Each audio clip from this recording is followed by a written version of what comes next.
बातमीतील घटनेच्या वास्तविकतेची तुलना थेट पाहत रहा सांगली अपडेट।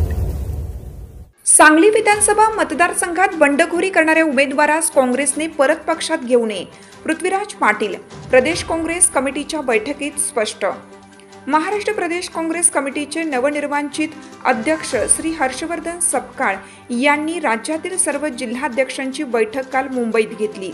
यामध्ये ज्या मतदारसंघात काँग्रेस पक्षाच्या अधिकृत उमेदवारांच्या विरोधात बंडखोरी झाली अशा उमेदवारांना त्यांना पक्षाने 6 वर्षाकरता निलंबित केलं आहे।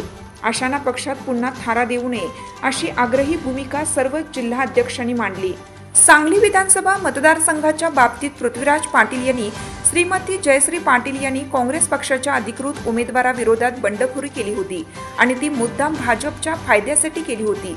त्यामुळे त्यांना पक्षात पुन्हा घेऊ नये अशी आग्रही मागणी बैठकीत मांडली।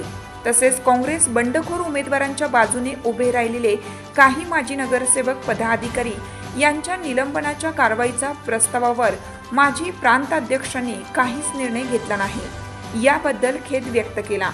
पक्षहितासाठी या बंडखोर समर्थकांवर देखील कारवाई लवकर करण्याची मागणी केली। श्रीमती पाटील यांना काँग्रेसमध्ये परत घेण्याच्या प्रयत्नांना या बैठकीत धक्का देण्याचा प्रयत्न पृथ्वीराज पाटील यांनी केला। पक्षापेक्षा कोणीही मोठा नाही, त्यामुळे कुणाचीही गय करण्याची भूमिका घेतली जाणार नाही आणि भविष्यात अशा विचारांना थारा देण्याची काँग्रेसची भूमिका नसेल, असंही त्यांनी स्पष्ट केले।